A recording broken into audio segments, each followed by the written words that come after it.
So I got tagged by Ian Mathwiz7, and the tag is that I'm supposed to state my favorite and least favorite scientific theories.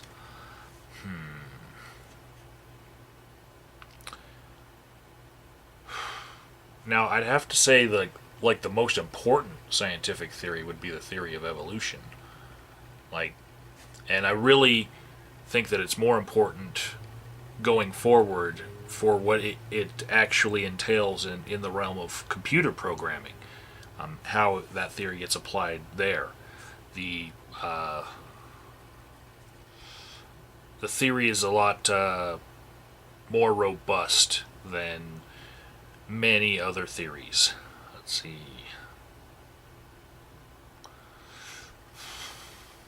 And as far as most helpful and preventative of human suffering, the best thing that science has ever given us has been hygiene, like screen doors, because they keep flies out. And we don't have flies on our food in our houses. But I'm going to have to say,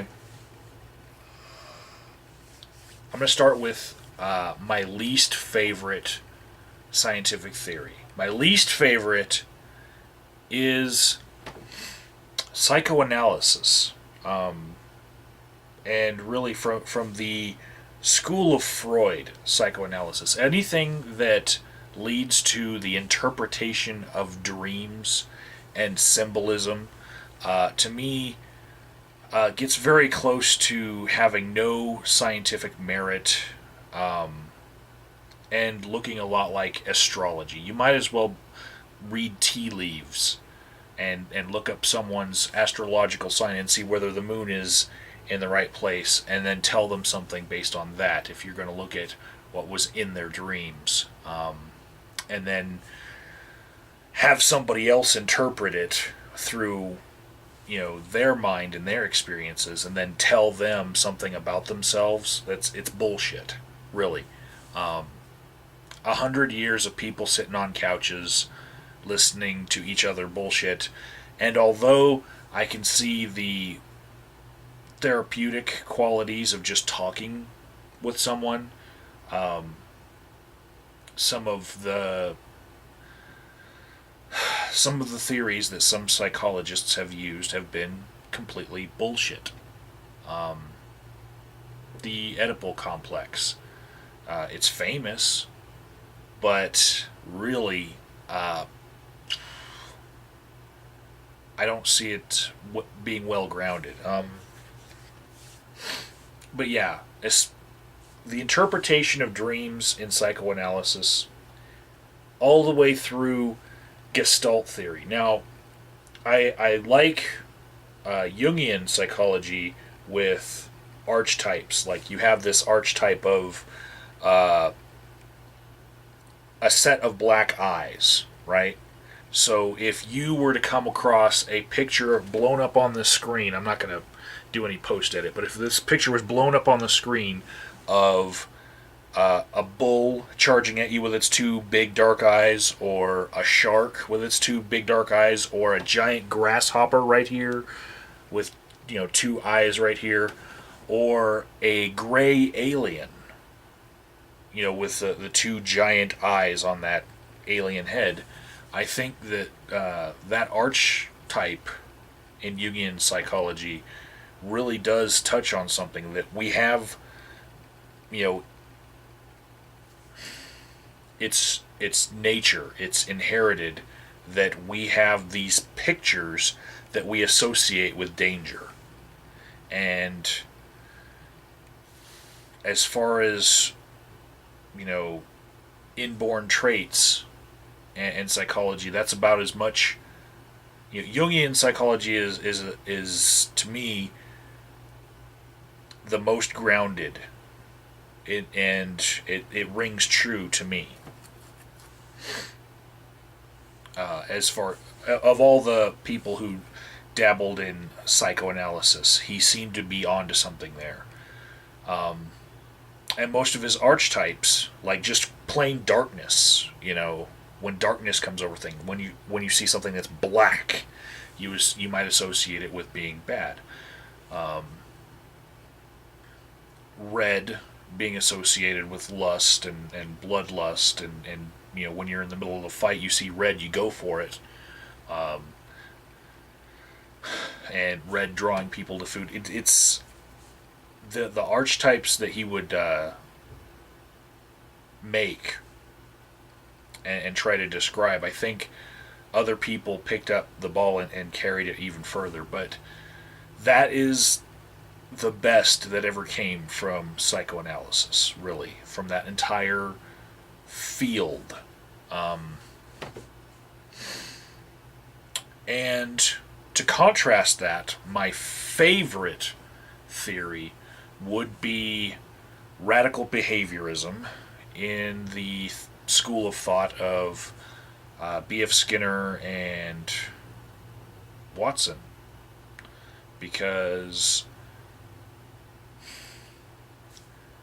it delivers the goods. I'm not saying that there is absolutely nothing to studying introspection and people's thoughts and asking people questions about themselves. There's plenty to be had there, but there's also plenty of bullshit charlatans, right? And if someone tells you that you dreamt about a cigar and that whatever happened to the cigar in your dream was actually what you fear will happen to your penis, that's fucking bullshit. That's just a charlatan who's trying to milk you for money. In behaviorism, you kind of imagine that there's this invisible force field around someone's skin, and every theory that you propose as to why someone did a certain behavior must deal with things outside of that force field. You'd never think about their feelings at the time. You never think about what inherited traits they might have as far as more aggression or anything. You just concentrate on the environment. All right? And that is putting blinders on in a sense, but it delivers the goods so often. It's the only theory that can really lead to effective treatments for autism, in my opinion. I mean, I've seen treatments that worked for autistic children, and any other kind of trying to rationalize with them in a counseling setting, it just doesn't freaking work. And I think people in general are more likely to think about feelings first rather than the environment around a person when something happened. And there are so many things that you can address and actually do something about the situation just by changing the environment, you know?